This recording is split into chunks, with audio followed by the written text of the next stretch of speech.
Olá, bom dia, bom dia, bom dia, bom dia. Bom dia, Simone. Tudo bem com você? Bom dia, bom dia, bom dia, bom dia. Nós iremos iniciar hoje. O título do capítulo de hoje é Não tomarás o nome do Senhor teu Deus em vão. Está na página 53 desse livro aqui, ó. A Psiquiatria de Deus. Nós já estamos na segunda parte desse livro, né? E eu vou ler aqui a página 53. A terceira lei divina para a nossa vida é: não tomarás o nome do Senhor teu Deus em vão. Êxodo 20, versículo 7. A primeira lei determina que Deus esteja em primeiro lugar. A segunda, que se tenha a imagem correta dele.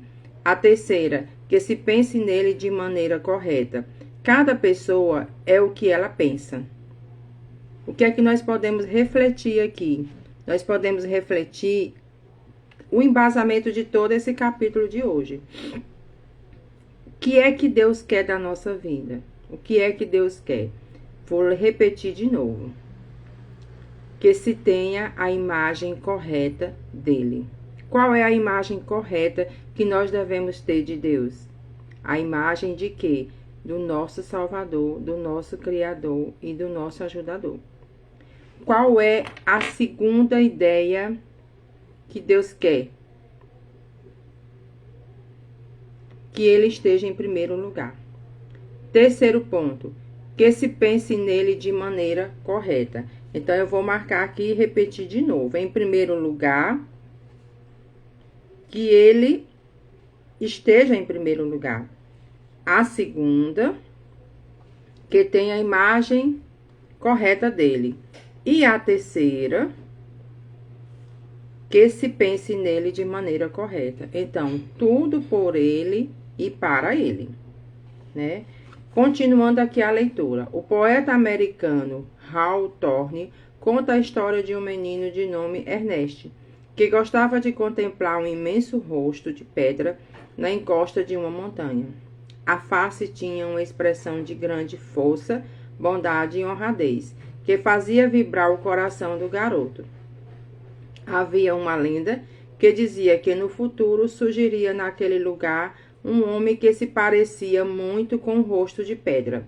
Durante sua infância e mesmo depois de adulto, Ernest sempre fitava aquela figura, aguardando o aparecimento do homem que seria semelhante à imagem. Certo dia, quando o povo da localidade estava conversando a respeito da lenda, alguém de repente exclamou: olhem, vejam só, Ernest é o homem que se parece com um grande rosto de pedra. Então, o que é que tem de aprendizado aqui hoje, pra gente, hoje? O que é que tem de aprendizado? Que muitas vezes nós fazemos determinados tipos de pessoa como imagem e semelhança. Muitas vezes nós fazemos as pessoas como se fossem ídolos, né? E isso não é de acordo com a palavra de Deus. Os desejos secretos do nosso coração, mais cedo ou mais tarde, transparecem em nossa fisionomia. Quando você tem uma pessoa próxima a você, você conhecendo ela profundamente, o que é que vai acontecer? Você vai entender quando ela está triste, quando ela está alegre e quando ela está doente. Não é isso? A aparência física da pessoa, ela retrata muita coisa, ela fala muita coisa, ela indica muita coisa. Do mesmo jeito é aqui: não tomarás o nome do Senhor teu Deus em vão. Por quê? Porque, na verdade, né, o que o livro quer entender aqui é que nós precisamos de identidade. E qual é a nossa primeira identidade? A quem nós devemos ter a imagem e semelhança? Deus, né? E aqui, continuando na página 34, ele diz: alguns psicólogos já provaram, através de estudos cuidadosos, que os pensamentos de cada pessoa transparecem em seu semblante. Exatamente o que eu falei agora. Já notei que os casais mais idosos que vivem harmoniosamente, bom dia, começam a se parecer um com o outro. Já aconteceu isso com vocês? Quando você vê um casal de idoso, né, que já são casados há mais de 20 anos ou mais de 30 anos, quando você olha para um, você acha parecido para outro. Outro caso que me chama bastante atenção é quando uma família, um pai e uma mãe, cria uma criança que não é filho natural deles. Com o passar do tempo e com a convivência, o que é que acontece? Aquela criança passa a se parecer tanto com a família que às vezes a gente nem pensa que é filho adotivo, certo? Então, isso aqui a psicologia explica, né? Que os pensamentos de cada pessoa transparecem em seu semblante. Por exemplo, se eu estivesse acabado de chorar hoje, quando eu estou aqui na live, vocês iriam perceber pelo formato do meu rosto. Quanto mais você tem a aparência de tristeza, mais o seu rosto fica transparecendo. Por exemplo, se eu não tivesse conseguido dormir a noite toda, eu iria ficar aqui com olheiras no rosto. E, logicamente, quando vocês me vissem aqui na live, iria transparecer. Certo? Então, tem um filósofo chamado Ralph, que ele diz que o homem é aquilo em que ele pensa constantemente. Se você pensa só em comer, você é uma pessoa gorda.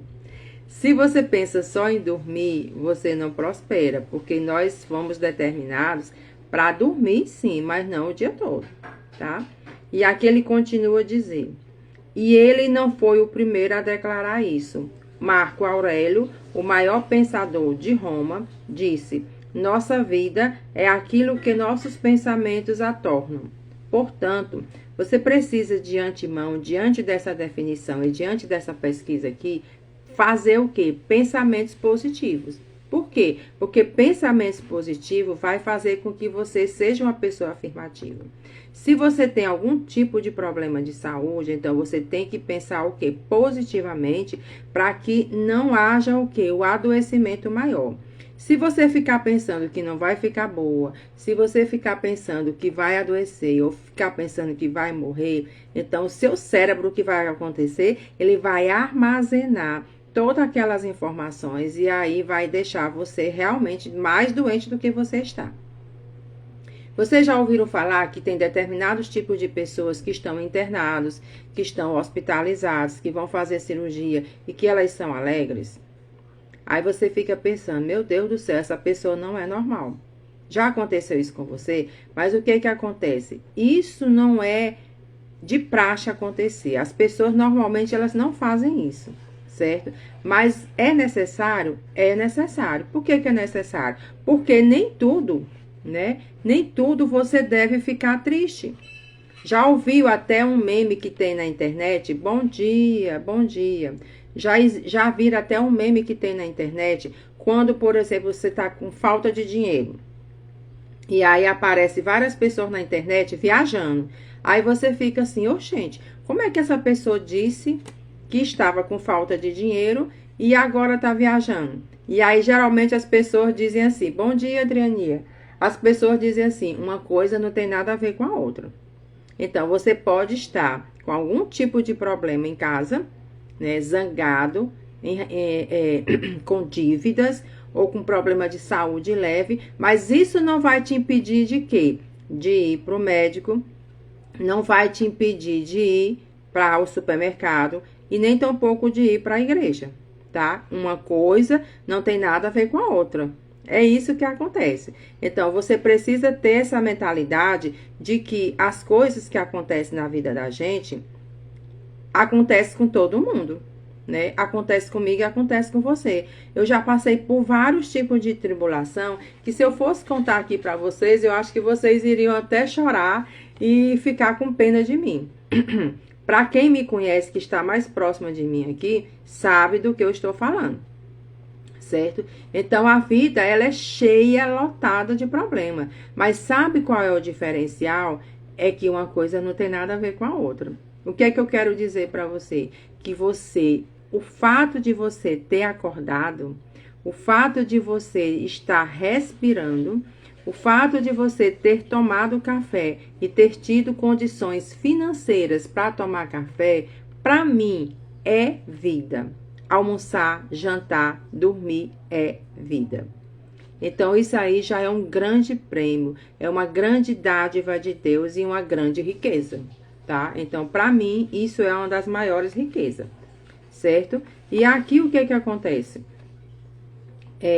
Antes mesmo dele, os sábios da Bíblia diziam, porque como imagina a sua alma, assim ela é. Então, a Bíblia também fala essa verdade. E isso está em Provérbios 23, 7. O que é que a Bíblia diz? Que aquilo que a sua alma imagina, assim ele é.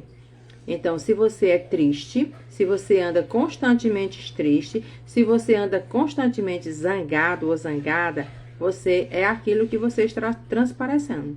Tem muitas pessoas que estão com vários tipos de problema e andam com aparência normal e andam sem estar zangada. Essa semana eu vi um fato interessante, né? Eu vi uma foto de uma pessoa líder de uma igreja entrando no evento, né? E isso me chamou bastante atenção. Ela toda a vida foi uma pessoa extremamente difícil na personalidade, mas ela deixou transparecer para o público que estava entrando nesse evento, nesse congresso grandioso, né? Uma aparência tão fechada que quando foi focalizado a foto sobre ela, as pessoas se espantavam, porque ninguém estava esperando aquilo, certo? Ela estava com a aparência literalmente de zangada. As pessoas que não conhecem ela vão achar isso estranho, por ela ser uma líder religiosa, certo? Mas as pessoas que têm intimidade com ela, as pessoas que conhecem ela mais próxima, vão entender realmente quem ela realmente é. Por quê? Porque está aqui na Bíblia, Provérbios 23, versículo 7. Porque como imagina em sua alma, assim ela é, né? E aqui ainda fala na página 55 que o terceiro mandamento da lei de Deus, ele ordena que alimentemos nossa mente com conceitos elevados acerca de Deus, que nos inspire e nos leve a reverenciá-lo. O apóstolo Paulo diz, tudo o que é verdadeiro, respeitável, justo, puro, amável, tudo que é de boa fama, seja isso que ocupe o vosso pensamento.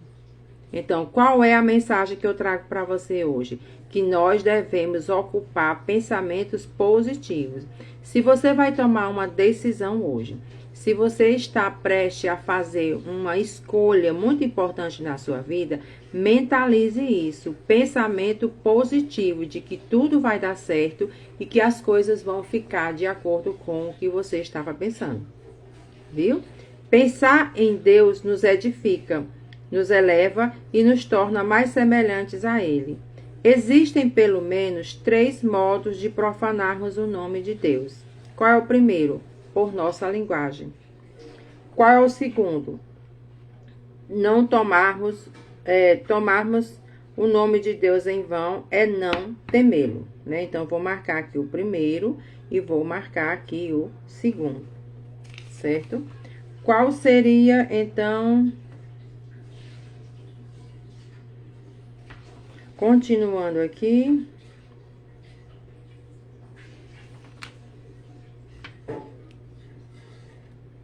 O outro modo seria, ao qual tomamos o nome de Deus em vão, é nos recusando a ter comunhão com Ele. Então, quando você faz essa escolha de evitar Deus, de evitar a comunhão com Deus, tudo isso vai te afastando de Deus, né? Nós temos hoje várias manias, né? O que é mania? Ficar dizendo palavras que não são afirmativas. Vai pro inferno. Ou então, que diabo é isso? Então, essas palavras, elas são palavras negativas. E essas palavras negativas, deixa de ser doida, né? Então, são termos que a gente usa que pode impactar negativamente a mente da pessoa. Se você tiver um filho bem danado, ou você tiver um irmão menor bem danado, e você ficar só repetindo para ele toda hora, vai pro inferno, ô menino traquino, ô menino doido, ô menino mal educado, ô menino nojento. O que é que vai ficar na mente daquela criança? Que ele é nojento, que ele é traquino, que ele é danado e que ele é ruim.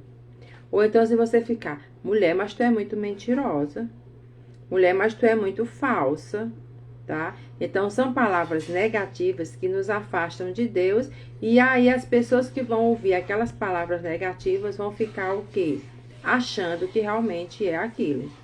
Ou então você ficar olhando para o espelho, e quando você vai refletir a sua imagem no espelho, o que é que vai acontecer? Você vai se achar feia.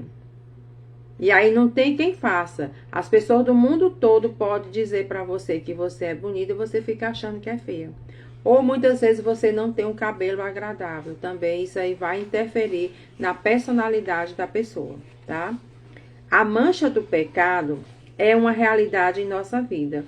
Só existe uma pessoa que pode perdoar o pecado, né? E nos deixar, e se nós deixarmos de orar e se fecharmos o quê? A Bíblia. Se voltarmos as costas ao seu altar, estaremos cometendo a pior profanação possível. Aqui ele fala de um testemunho, que eu vou ler aqui para vocês. Quando eu era garoto, certa vez, vi um caminhão de refrigerantes estacionado numa rua. E aparentemente não havia ninguém a vigiá-lo. Aí o que foi que ele fez? Pegou uma garrafa do refrigerante e enfiou no bolso. Ou seja, ele fez o quê? Roubou. Logo que dobrei a esquina, abri o refrigerante. Foi então que o motorista surgiu e exigiu que eu pagasse o refrigerante. Mas eu não tinha o quê? Dinheiro para pagar. Então ele me disse rispidamente: arranje o dinheiro em 30 minutos. Senão eu ponho na cadeia. Tá? Então uma pessoa ser presa por ter roubado um refrigerante é bem complicado. Aí o que foi que ele fez? Correu para casa, contou para o pai dele o que foi que ele fez. Ele não me censurou e nem humilhou. A minha falta em si já se encarregava disso. Ele me deu uma moeda de 5 centavos, dizendo: vá lá e pague o homem. Isto é uma ilustração de como Deus age. Nós erramos, a nossa consciência nos condena ao inferno terrível do qual não podemos escapar. Depois nos lembramos de que se confessarmos os nossos pecados, Ele é o quê? Fiel e justo para nos perdoar os pecados e nos purificar de toda injustiça. Aonde é que está isso? Em 1 João 1:9. Então, humildemente, nós nos prostramos diante dele e recebemos o seu perdão. Passamos então a viver para ele de acordo com os seus preceitos. Tal fé não é vã. Então, qual é a lição que eu trago aqui para você? Você fez alguma coisa errada? Sim, todos nós fazemos. Por quê? Porque todos nós somos o quê? Pecadores, não é verdade? Mas isso não significa dizer o quê? Que nós devemos ser excluídos, que nós devemos morrer, ou que nós devemos pegar uma cadeia por ter cometido determinado tipo de crime, tá? Então, isso não é o normal, tá? Porque todo mundo tem crime, crime não, que eu digo, todo mundo tem pecado. E não é só eu e você que temos pecado, né? Aí, o que que acontece? A reflexão que eu trago aqui para você é que quando você declara fisicamente para o Senhor Jesus que sua vida se torna o quê? Um testemunho. Quando você, suas palavras, as suas escolhas, os seus relacionamentos, quando você faz isso, a sua vida ela é o quê? Transformada. A partir do momento que você declara que Deus é o seu Pai e que você cometeu algum tipo de pecado, isso vai fazer com que Deus se aproxime mais de você. Porque você teve o quê? Resiliência. Você teve o quê? Entendimento de que aquilo que você fez de errado foi confessado para Deus. E aí, então, o que que vai acontecer? Deus vai lhe perdoar. Deus lhe perdoando, o que que acontece? Todos os seus pecados serão esquecidos por Deus.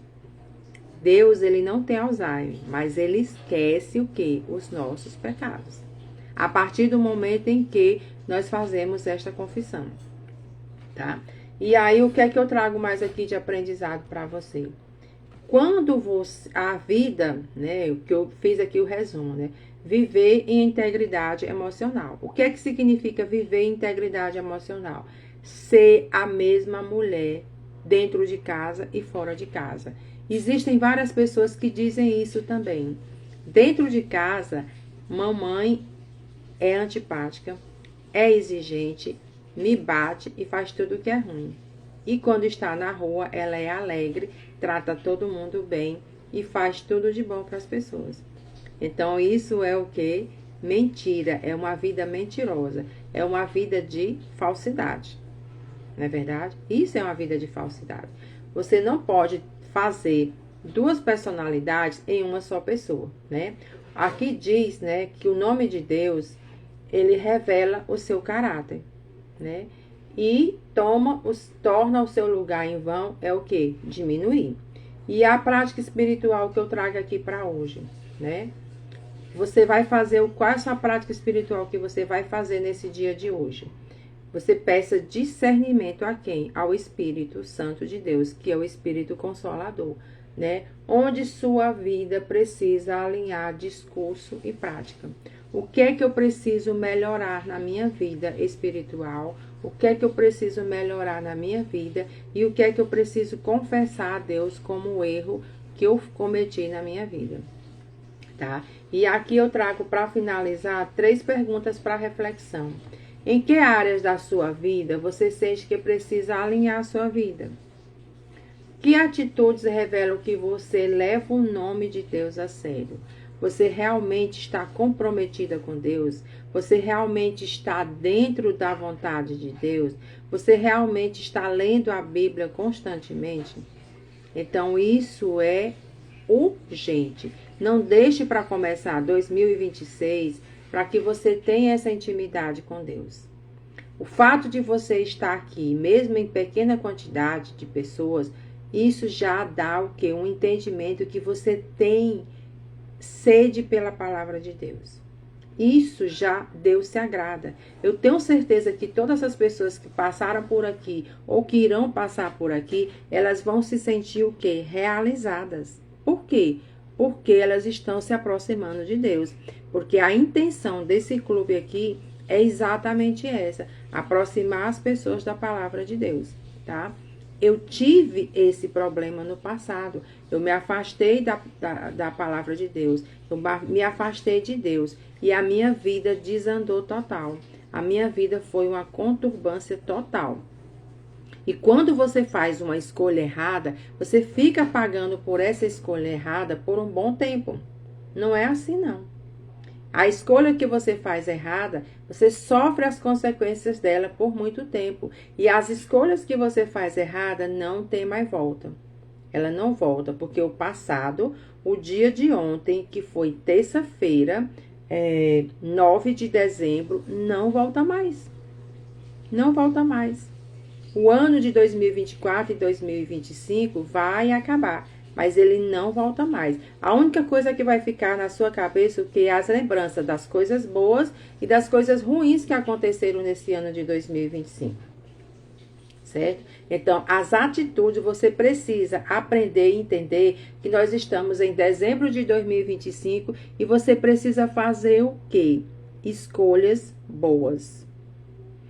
Escolhas que te levem para aproximar mais de Deus. Esse é o plano de Deus para a sua vida. E esse é o nosso objetivo aqui nesse Clube do Livro, tá? Então, repetindo para quem está chegando agora, as nossas lives serão de segunda a sexta, a partir das 7h30 da manhã. O livro que nós estamos lendo é esse aqui, A Psiquiatria de Deus. Nós temos um grupo de WhatsApp onde eu coloco o resumo do capítulo do dia e o link de compra do livro. Lembrando que a nossa live vai até sexta-feira agora de dezembro, porque nós iremos entrar em recesso e nós voltaremos somente a partir de janeiro. E eu quero agradecer imensamente a todas vocês que estiveram aqui conosco e dizer que eu estou muito feliz e também comentar com vocês que as nossas lives, elas não demoram até 1 hora. São bem rápidas para que vocês não se cansem e possam fazer os seus compromissos individuais. Muito obrigada pela participação de vocês e até amanhã com a permissão de Deus. Tchau, tchau.